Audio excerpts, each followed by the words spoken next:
Thanks, Zachary. Welcome, everyone. Welcome. I'm Mike Kenig. Um, Thanks for taking time out of your evening to be with us. For over 15 years, I've personally been involved in many of the movements that we're going to touch on today, movements that share the goal of strengthening our civil society and our democracy. Keep in mind the target audience for this session are the people who are not already familiar with the work that's being done in the healthy democracy ecosystem. So if you're already supporting or doing work in this community, this presentation is probably more for your friends and your family who keep asking you, what exactly is it that you're working on? The idea for this session comes also from Rotary, one of the largest civil service organizations in the world. Most Rotary clubs meet weekly and limit presentations to short, usually about 20 minutes. So we're going to try to keep the core of today's presentation, once we get started here in a second, to as close to 20 minutes as possible. And then we're going to open it up and take some questions. So quickly, I just want to tell you the two co-presenters I have here today. Don Bender from a Rotarian who's been a Rotarian for 9 years and is also a co-founder with Zachary of Democracy in a Box. And Piper Hendricks, the founder and CEO of Stories Change Power, our host for this webinar. So with that, let's get started. Almost everybody agrees things are broken. You hear it all the time, the system is broken. What most do not realize is that there are many people out there that are working on many different strategies to make things better. Our goal is to give you a sense of the kind of work being done so that if you choose to engage and are asking yourself the question, what can I do? We hope to give you a place to start and begin to be able to answer that question. Throughout our conversation, all of you who are Rotarians remember Rotary's core principles. These core principles that have existed since our founding are inherent to what our civil society is needing today. Spoiler alert, that's good news up front. Piper?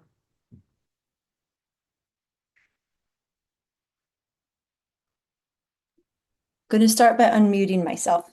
Thank you, Mike. Before we get to answers, I'll start with a question. Do you believe that the way we are doing things now, our cities, our schools, our economy, our healthcare system, our electoral system, the way we're treating each other, all of it, do you believe that it's the best that we can do? I know this is a webinar, but I'm pretty sure I just heard some of you say no, a loud resounding no. And if you thought that what was happening today is the best we could do, you probably would not be logged in or watching this recording. You are likely among the increasing number of people who are growing increasingly concerned by our partisan division and hyperpolarization. And while we are not glad that you feel this way, we are glad that you're here. Our shorthand way of answering the question, is this the best we can do, is with another question. And that question is everyone everywhere thriving? Without exception, is everyone thriving? And it's really important to emphasize that without exception up front, because what we mean by better is a world where everyone can self-determine, can have a safe life for themselves and their family, and any version of a future that excludes anyone from thriving is not one that we consider the best that we can do. So until we can say yes to the question, is everyone thriving? The answer to, is this the best that we can do, is no. So let's get this underway. You'll see our slides in just a moment. We have our big question, what can we do? We are going to fly through this presentation today. We have 4 goals in what we're sharing with you.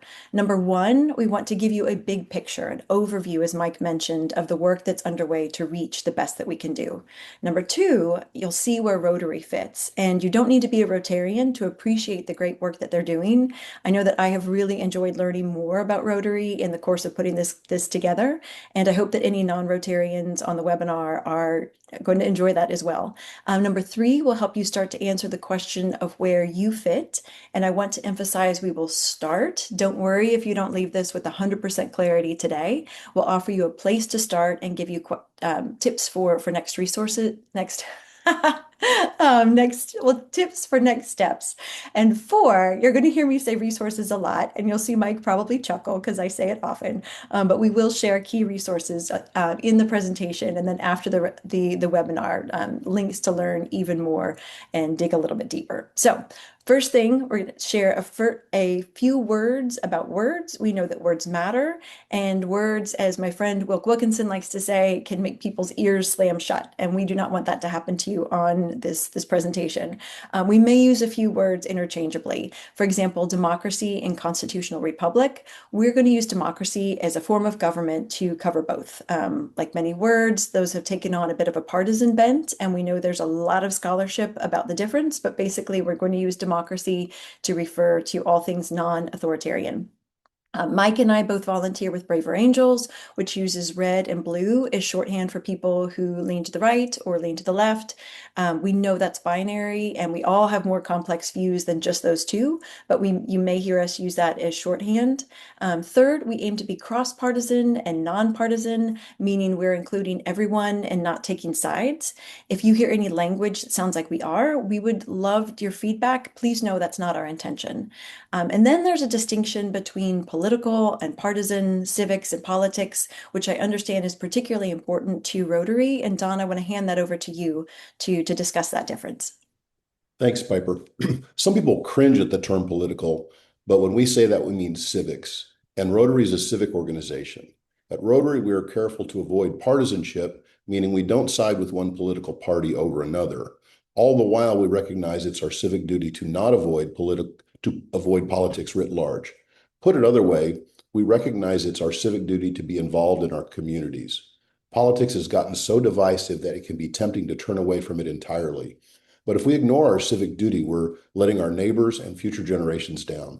As one good example of the difference between politics and civics, consider that we have rules against campaigning, but no rules against elected officials speaking about issues. We don't campaign, we do stay engaged. We don't get partisan, we do participate. I'll sum that up with this quote from Paul Engelman's article in Rotary magazine. Politics is what stands in the way of settling our disputes. Civics is the way of settling them. As Don mentioned, it can be tempting to turn away from politics, and it can seem like the only thing we agree on these days is that the government is broken, and that we're told often that it's the other side's fault for that brokenness. The good news is, as you see here in research from It Starts With Us, the perception of the other side is skewed and it doesn't match our reality. We think the other side doesn't share our values, when in fact they do. We actually do agree on many key beliefs. We'll share more in the resources, but take to heart there's a lot of reason for hope. And to see that, I invite you to take a step back, and I mean way back. You may recognize this image from Artemis 2. As I noted earlier, we are going to fly through this presentation, and fly wasn't just a reference to moving quickly, it's a reference to all we can see when we're off the ground to get a different perspective. So Artemis 2 was a crewed flyby of the moon. And if you can believe it, it was the first crewed flight beyond low Earth orbit since 1972. Then in April of this year, the Artemis 2 crew included the first person of color, the first woman, the first non-US citizen, and the oldest person to ever travel beyond low Earth orbit and around the moon. Those astronauts got to experience something called moon joy. I'm curious if anybody's heard that term before. It was new to me. It's a fun term for the state of awe that people experience when they look back at Earth from space, that moon joy. And it can change your entire concept of self and transform how you think about how we're connected to other people. So we all agree this felt like a really good place to start. And I want you to keep this image of the Earth in mind as we keep traveling, not away from Earth, but back in time. Now, if we wanted to go back to the start of the United States, that could be one of many, many different points. It could be 15,000 years ago when people were thought to have crossed the Bering Land Bridge to arrive in the Americas. We could start in August of 1619 when a Portuguese slave ship arrived at Port Comfort near Jamestown, Virginia. We could start at December 1620 when pilgrims landed at Plymouth, Massachusetts. We could start July 4th, 1776, when we're talking a lot about this year, when we adopted the Declaration of Independence and declared 13 colonies free from British control. But today, we are going to start about 100 years ago. At the turn of the last century, the United States was facing a major civic low tides, as we are now. And many people don't realize this, but shortly after, the Industrial Revolution uprooted millions of people from farms, forced them into factory towns and crowded cities. There was a lot of economic inequality that was widening. Politics was openly corrupt. Trust was deeply fractured. And racial terror intensified with Jim Crow laws codifying segregation. Around that same time, a lawyer who had moved to Chicago by the name of Paul Harris noticed how much he missed the close relationships and support that he'd found in smaller communities. Now, those in Rotary know exactly where this story is going. Those who don't, I encourage you to listen to a version of this story in a really inspiring keynote that Rotary International CEO John Huco gave at 250 and Beyond, a symposium earlier this year. And you guessed it, we will include that link in the resources. So, back to 1905, Paul Harris gathered a group of people to meet regularly. They exchanged ideas, they built friendships, and they supported one another. And these meetings rotated among members' offices, which gave the organization its name, Rotary. Paul was among a growing group of people who saw a need and took action to meet it. Across the United States, in response to the civic low tides, we rallied, we rebuilt, we saw a swell of civic entrepreneurship. The early 1900s were when settlement houses began, when they started offering job training and arts programs alongside political education. Alongside Rotary, other service clubs like Kiwanis and Lions began popping up all over the country, along with Elks, Moose, Knights of Columbus, NAACP, the National Urban League, the League of Women Voters. You get the idea, and I hope all of these, or at least one of these names, is sounding familiar to everyone. For youth, we saw Boy Scouts, Girl Scouts, 4-H, along with an expansion of the YMCA and the YWCA, which all that is to say, we have a comeback spirit in our DNA as a country, and that is good news. But I also recognize that is a long time ago. That was before World War II, and many of us do not know this history. Instead, we've been taking the strength of our democracy and our civic engagement for granted. And around the 1980s, we began to see a significant turning away from civic organizations. And now here we are in 2026, four decades later, and our civic literacy does not exactly get a passing grade. So where does that put us? We've now flown from the moon back to 1900s to 1980, and now here we are today. Let's talk about our destination. My question is, where are we going? Or more accurately, where do we want to go? And what is our desired destination? The other end of our flight tracker here is something we'll refer to as thriving together, that goal of everyone thriving together with no exceptions. This comes from the Thriving Together framework, which is often used by the Ripple Foundation. And this framework focuses on conditions that allow all people in all places to thrive now and for future generations. You'll see on here that there are 7 interconnected vital conditions, and those are the basic things that every person and every community needs to grow, stay healthy, and have a good life. When all of these conditions are strong, people can do well and help each other. When even one of them is missing, it becomes harder for everyone to thrive. So, our destination and all that we're talking about today is a country where all 7 conditions are met for everyone. And you may notice on this slide, the little gray bubble at the bottom, something that is important for all of those conditions. We can hopefully all of us agree that critical to achieving them is having a healthy, functioning representative government with elected officials feeling accountable to the people that they represent. Thanks, Tim. Now, the Thriving Together framework sounds familiar to Rotarians. It should. As you'll see in our 4-way test, we emphasize thriving together without exceptions in the phrase to all concerned. In fact, the notion of to all concerned is so important, we include it twice. Will it be fair to all concerned? And will it be beneficial to all concerned? In Rotary, we apply this 4-way test to everything we think, say, or do. And that includes the ways we are involved in our neighborhoods, communities, and country. In other words, it applies to our civic engagement and the ways we work to settle disputes across the country and live up to Paul Harris's goals of meeting regularly to exchange ideas, build friendships, and support one another. So now we know where we want to go, to the place where we live up to the 4-way test and everyone can thrive. The next question is, who is involved in getting us there? The answer is there's a role for everyone. That is why you're seeing a map of the United States. But again, Rotarians may recognize that we're highlighting this particular map. The zones may not be exact, but what you're seeing is how widespread Rotary is. You see how many zones there are in the US alone. Keep in mind that within each zone are districts, and within each district there are clubs. There is a Rotary club in almost every town in the US. Rotary has attracted a lot of people. Imagine if all those people took action to heal what's broken right now. Every person in this country has a role to play, and I see all of us Rotarians as having a key role to play together. We need community members, government, business, and philanthropy all to work together over the long term and make investments in time, money, and capacity that builds resilience and shared well-being. In other words, we need a cross-section of people across the country, and Rotary is that cross-section. Or since we're talking about flying today, let's think of this as a plane. Whether you're flying in first, business, coach, or way back in economy where the seats don't lean back, we're all in this together. And if things go wrong, they'll go wrong regardless of where you're seated. There's a growing set of movements that go by many names that are all trying to get us to the destination of thriving together.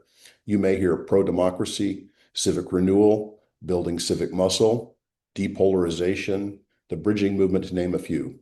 While various groups use various terms at the core of this work, all comes back to shared recognition that we can do better than what we are doing. Where we don't always see agreement is on how. How do we get to that destination? What's our best course? And so to understand that, we'll stick to that image of all of us in a plane together, and we'll come down from our view of the entire planet to around 35,000 feet. And you can still see the curvature of the Earth from up here, but we're up pretty high. And to see how we go from where we are to where we want to be, it can be helpful to put the idea of how do we get there into yet another framework. We need a framework with enough detail to be accurate, but hopefully not so much detail that it's overwhelming. And there are many out there describing how to get us to the future we want to see. And many of them overlap, which is a good thing. That means there's agreement. We're going to share 4 frameworks that have helped us kind of get our heads around the how of shaping our shared future. We encourage you, pick the ones that work for you, skip any that don't. And with that, I'll turn over to Mike for the first one. And Mike, you're on mute. We're getting through it. Sorry. One framework is from our friend Sterling Spear. It's the 7 elements of civic life. Sterling highlights areas like civic education, civic opportunities. You can see them all on there: social cohesion, structural reform. I like this framework and these 7 elements because it does a good job of representing the broad buckets of opportunities for individuals and funders and others to integrate their efforts into the work at a local level. Our second framework is one that is likely familiar to many Rotarians. Our 4, 7, 8, 17 framework is a simple way to evaluate whether Rotary projects create meaningful, sustainable impact. The first row is Rotary's 4-way test, the ethical filter we just saw a few slides ago. The second row lists 7 areas of focus, meaning where Rotary works. The third row lists the 8 pillars of positive peace, meaning what makes societies peaceful and resilient. And the final row, the 17 of the 17 UN Sustainable Development Goals, also called SDGs, or goals for the world as a whole, like no poverty for anyone and quality education and clean water for everyone. And our third framework for answering the question of how we get to the future where everyone can thrive is the 4 B's framework. The 4 B's stand for block, bridge, build, and belong. Blockers focus on trying to stop harms and pushing back against harms, things like protests and nonviolent resistance. Bridgers focus on understanding across differences: social, racial, economic, political, religious, and so on, especially between groups that don't meet often or don't often see common ground. That can look like community dinners, mediated conversations, coalition building. Builders focus on creating new things to repair or replace the old things, like systems, institutions, laws. That can look like citizens' assemblies and participatory governance models that give people a real voice in decision making and build what's better than we have now. And then belong, this 4th one, is sometimes forgotten, but it's really important. And belonging refers to a country where everyone feels seen, included, and respected. It's not just a matter of being allowed in, but being invited to co-create and share power. And then the fourth and final framework about how we get there and how you can contribute is the three T's: time, talent, and treasure. And time means things like volunteering, showing up in person. Talent is contributing a particular skill set. Treasure meaning funding, which is particularly important these days as funding is so limited. And we recognize not everyone has all three, but of the three you have, figuring out, what you can give, and that may vary over the course of your life and career. The choice of a parent with three young kids looks different than a college student on a summer break, which looks different than someone who recently retired from a long career. So those are the four frameworks at a high level. Let's come down now to 10,000 feet, where the landscape starts to look like a patchwork quilt with different fields and things. We can't see fine details just yet, but hopefully you are seeing how these frameworks help envision an approach to big, gnarly questions. And hopefully you're sensing the benefit of all of the ways that people can be involved in all of the frameworks. Let's take those four Bs, for example. If you only block, you may stop immediate harms, but you don't often change the underlying systems that produce those harms in the first place. If you only bridge, you may create connection and reduce conflict, but without systemic change, the inequities and structural problems still remain. If you only build, you'll design new institutions, but they may lack broad legitimacy or support if people don't trust or understand them. And then bringing in belonging ensures that all the change that we need is inclusive and sustainable, and that people feel invested, and that the new structures are co-created in ways that reflect the entire community. We could look also at the three T's. If everyone only gave money, we wouldn't have people doing the work. You get the idea. The fact is that we will run out of fuel if we keep bickering about the how and failing to see that all of us are wanting to head to the same place. And all of us who envision that same place together need to work together. There is a through line in all of these frameworks. All we need to agree on together is one, the destination, and two, the fact we need all nonviolent approaches. And we specified nonviolent both because all of us condemn violence and because research shows that nonviolent approaches are far more effective. Not all people and not all organizations cover all of the approaches, and that's not just okay, that is a good thing, right, Mike? That's right. Different approaches are required, and we can support and appreciate each other along the way. We saw the Rotary framework, and if we're going to align Rotary with the 4Bs framework, I put it mostly in bridge and belong. That's how our clubs around the world are bringing people together to make a difference in their communities and providing a sense of belonging. Just like an airplane has many systems and working in parallel to support safe travel, air filtration, cabin pressure, navigation, all those different systems, everything is working in parallel. As Heidi and Guy Burgess put it, we need a massively parallel effort where lots of different people are doing lots of different things, all toward a shared goal. By this point, I hope you're starting to think about where you fit in. So we're going to take the plane down to about 5,000 feet and start looking a little closer at what your role could be. At this level, you can see towns and cities, which would be the movements that within Sterling's buckets, if you will. You can't quite make out the individual buildings and things on the ground yet. Those are the specific groups and organizations, but you start to get a good sense of the landscape and how it starts to look like a community. When you're starting to see this at the level, those movements within the pro-healthy democracy ecosystem, and they start to become more clear. A good place to start to navigate this ecosystem is by these categories of different types of organizations and groups that shape civic life. Each category plays a unique role. Some help people learn, some help people act, some help people connect, and some help people influence policy. Those are just a few. I'm not going to go through those. Next, let's take a look at a sample of goals for strengthening our neighborhoods, communities, and country. Most of you should see topics you're either already working on or would like to work on. For Rotarians, I'd love to hear from you in the chat how many of these topics align with our 4-way test and 7 areas of focus. For everyone, Rotarians or not, I'd love to hear which jump out. Any pique your curiosity and desire to learn more about? The good news is that there are organizations that would love to work with Rotary on all of these issues. Your club does not need to take this on alone. And for even more good news, there are other Rotarians already working on many of these issues, and they're ready to help too. As Don said, addressing these categories and goals are the many groups and organizations that are there to help. As we come down to this 1,000-foot level, you'll start to have that clear view of what's on the ground. And finally, we can start to see those groups and work things out that are working to make things better. In fact, thanks to our friends at the National Civic League, there is a map to help you find your way.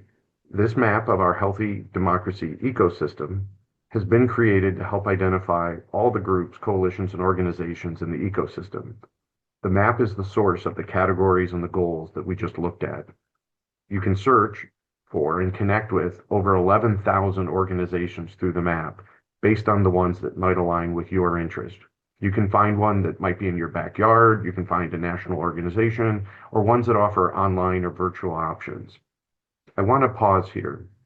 It's important for you to know that we're not going to land this plane today.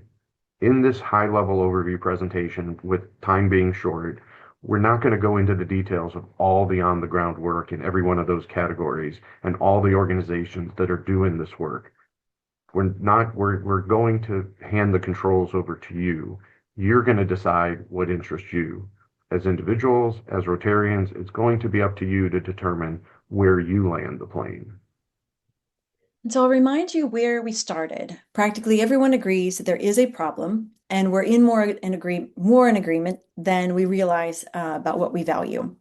In our time flying through this webinar together, we aim to move you beyond just awareness of the problem into wanting to be involved, to wanting to be more connected and equipped, knowing about different approaches and potential solutions out there, which have thousands of organizations and millions of people, truly millions, already working to get us to that destination of thriving together. And now we hope that you are motivated and ready to act. And I'll emphasize that for Rotarians. We are aware, we want to be involved, we are definitely connected, and we are motivated and ready to act. After all, as Rotarians, we are people of action. And I want to revisit the notion of the 3 T's for Rotarians too: time, talent, treasure. As we noted earlier, not everyone has all three, and all three vary over the course of your life. Traditionally, Rotarians were expected to have all three. We need to change that. Fellow Rotarians, especially in my generation, I need you to hear me on this. Younger generations have had a much different experience than we did growing up. They haven't seen the era of civility we got to experience, which deeply saddens me. They aren't experiencing the opportunities in the economy we did, which also saddens me. Younger generations have less or no treasure. Many have time and talent that would love to be involved. Older generations have treasure, and it is not a bad thing to write a check to help others succeed in their work and achieve their goals. It is rare that anyone individually can solve everything, but the good news is no one of us individually needs to. We as an organization are a wonderful example of making an impact together. But let's be honest, Rotary isn't immune from the overall downturn in civic engagement. Our membership is declining. I encourage you to think about how we bring in young people with views on at least a few things that likely differ from your own. We are at another civic low tide, and this is a moment when Rotary needs to rise to the occasion. We were core to civic renewal at the turn of the last century, and we need to do our part once again. Older generations remember a time of civility, not as let's brush differences under the rug, but let's come together to build goodwill and better friendships as we think, say, and do things that build a better future. Let's work together with our fellow Rotarians and partner with other groups, as we have in the past, to answer the question, what can we do? And to every Rotarian, whoops, sorry, Piper. No worries, no worries. I love where you're going with that. I mean, everybody, whether you're a Rotarian or not, throughout this presentation, you likely noticed a theme of civic engagement, civic renewal, civic muscle. And when you are involved in this work, there's a role you're playing that many people don't think about these days. And that is being a citizen, no matter where you live, urban or rural, beach, forest, desert, whether you block, bridge, build, support, belonging, whether you give of any of the 3 T's, you are embracing your role as a citizen. And I don't mean that as a legal term or status. I mean it as being involved. And I really encourage you, we all encourage you to think about this as an identity shift. We want to leave you with the thought that that citizenship is a relationship. It's a reciprocal one between each of us and the country that we share. Former Supreme Court Justice Felix Frankfurter once said of the United States that the highest office is that of citizen. And many of us have forgotten that we hold this office, or we were never taught in the first place. In a few short weeks, the United States will celebrate the 250th anniversary of the signing of the Declaration of Independence. And so this is a great moment to reflect on, yes, our independence as a country, but our interdependence as a people, and embrace our role as citizens, finding ways, including with organizations who are working on our shared destination, because getting to the shared future we all want is going to take all of us.